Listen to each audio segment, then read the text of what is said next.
definitely. So along that journey with Team USA, the lesson, what was the biggest one that you learned through that process? Stay patient, stay hungry, stay disciplined, because any moment there's going to be another athlete faster than you, and also have a very thick skin, because once your times aren't as fast as they used to be, you're going to lose that contract with your shoe endorser at the blink of an eye. Uh, Again, it's very rewarding and it's an honor to be able to perform at that level, because it's a rarity. I mean, if you think about it, uh, if you can run 9.9 or faster, there are less of you than they are men and women, or, excuse me, men that are 7 foot tall in this whole world. So right now, there are more men that are 7 foot tall living than there are men who ever ran 9.9 or faster. Dude, that's crazy. That's Definitely. how rare that is. With that process of Team USA, the last time that you stepped on a track, Hmm. the transition to the business world, was that an easy process for you personally? Um, I can give you two segments of that, because, funny enough, after my tenure as a professional athlete up to 2009, I actually took 7 years off and came back for 1 year in 2016. But we'll get into that as I talk about the process. In my opinion, it's easy for a professional athlete to start a business and be successful at it, because we've been taught and trained to compete. The average person is afraid to compete. That's why they never make it to the next level. That's why they're okay with being the average, because they don't want to compete. They want to be complacent.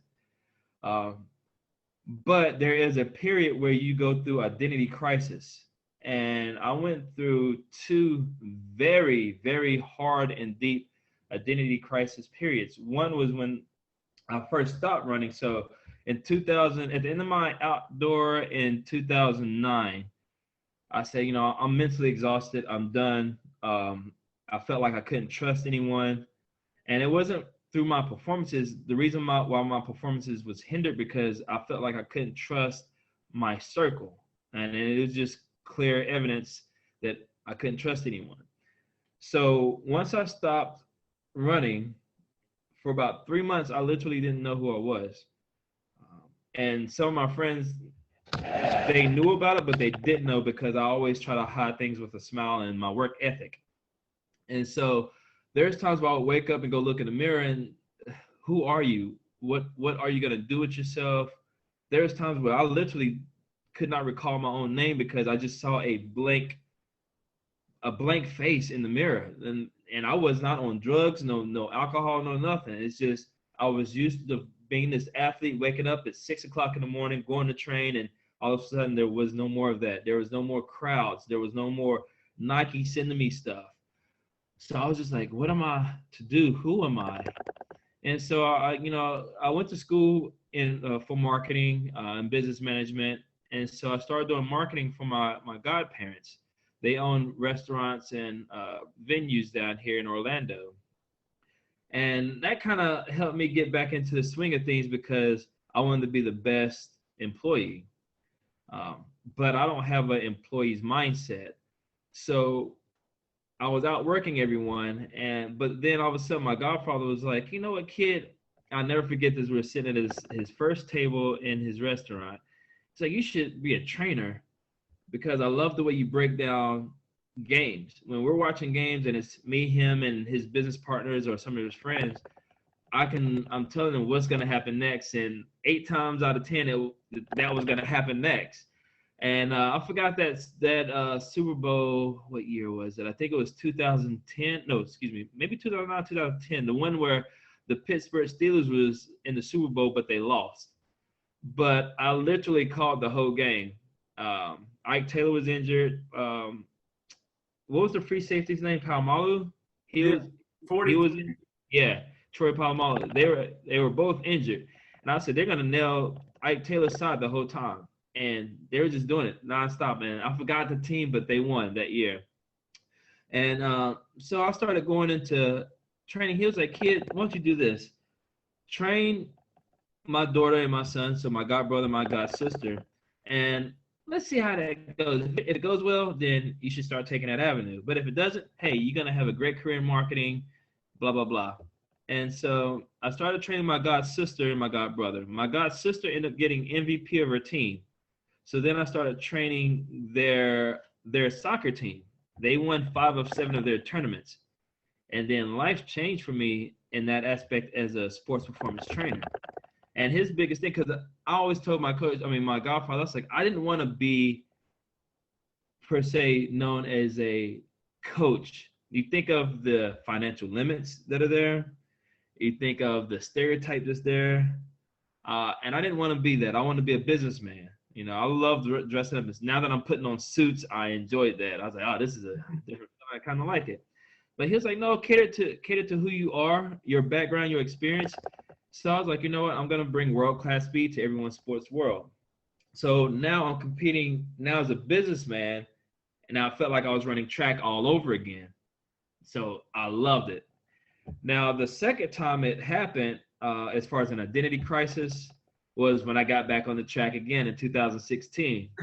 A lot of my athletes was like, we want to see you run this, that, and other. You're still fast, because I was outrunning a lot of my athletes while we were training and stuff. And so, you know, I was running track, and 2016 I came back fast, running a 10:15 in the 100. So I qualified for Olympic trials. I ran my fastest 60-meter ever. I ran a 6.59, which put me in the top. I think I was number 24 in the world at the time. And so taking 7 years off and coming back and I'm top 25 in the world, that's unheard of. And then my biggest thing was I want to be the first male sprinter ever to take 7 years off, come back that same year, qualify for Olympic trials, and be at Olympic trials. No one has ever done that. So I was like, I want to do that. So at the National Training Center, I tore my Achilles, and it sucked. Thing is, it didn't hurt. It just sucked. And so, again, I have this identity crisis because I get to this level again. That crowd is there. I taste victory. I taste this surge again. I taste me getting that uniform again. I taste it. I can smell it. I can sense it. I dream it. It's becoming reality. Then I'm knocked down. And so after surgery, I remember trying to go to work, and I had a boot on, and I have a flight of stairs at my house. I fell down a flight of steps, and I thought I re-tore my Achilles. And I'm sitting there at the bottom of my steps like, oh my God. But later that day, I actually called my grandfather, and I lost it. And a grown man cried like a newborn baby that day. And he was like, man, this is life. But this is what champions are made out of.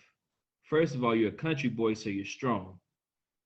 Secondly, you're a Wiggins man, so ain't nothing gonna hold you down.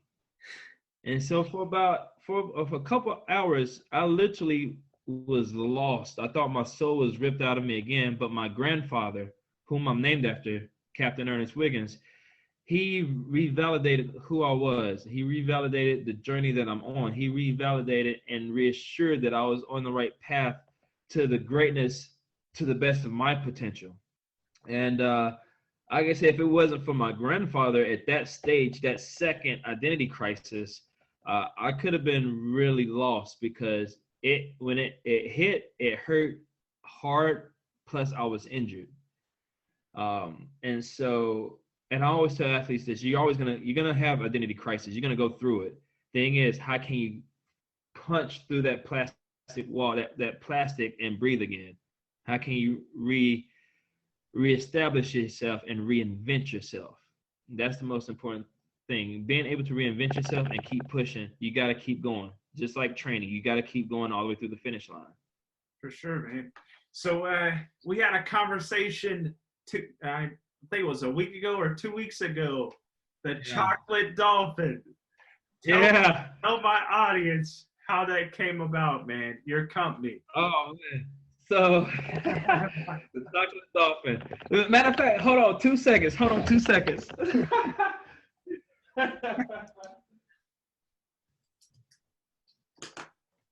right. So the chocolate dolphin, here I am.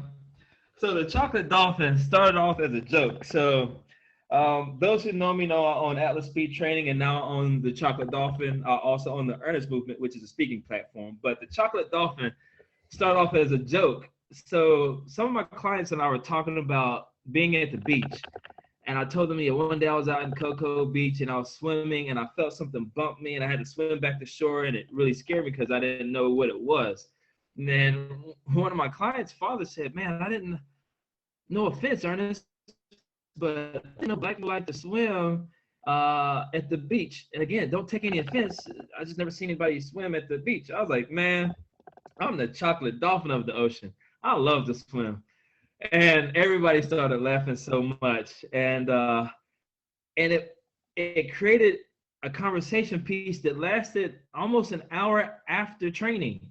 And so I was like, I said, one day you guys are laughing out. One day Chocolate Dolphin is going to be at your doorstep and you guys are going to be at the beach watching surfers surf with some Chocolate Dolphin on. And they was like, I can't wait to see it. And years later, year after year, just stuck in my head, Chocolate Dolphin. I got to do something with Chocolate Dolphin. And so, yeah, this May, this June, we're going to have Chocolate Dolphin all over the world, man. So we're getting it going. We got the towels, we got the bucket hats. It's coming along, and been very blessed. It's a swimwear company, and at the end of the day, if you look at the logo, everyone loves a dolphin. Everyone loves chocolate. So I just wanted to bring in the two. But at the end of the day, if you really look close, you see a heart between the fin and the wave. And so if you notice about this new era in our lives, in this world, it's about open love. It's about being intelligent. It's about being able to move with freedom, having the financial ability to do whatever you want to do, having the freedom to do whatever you want, love whoever you want to do, love whoever you want to love, and be smart and intelligent with it all. That's what it's all about. I've never seen so many smart people, intelligent people as I have in this era now. I haven't seen as much love, even though we have a lot of hate going on. I've never seen this much love in the era that we're living now. And that's what Chocolate Dolphin is all about. Be who you want to be as cool as you want to be as intelligent as you want to be. And that's what Chocolate Dolphin, that's what it's all about. It's just about being you and being cool with it. You can be rich, be cool with it. You can be intelligent as you want to be the valedictorian, be cool with it. You can love anybody you want to love, be cool with it. Because at the end of the day, it's the coolest person who's also a highly successful person, but it's also that person you all want to follow, like the Jay-Z's, like the Michael Jordan, like the Michael Phelps. They have that coolness about them to make you, like the Matthew McConaughey, to make you want to say, all right, all right, all right. That's what it's all about. Oh, wow.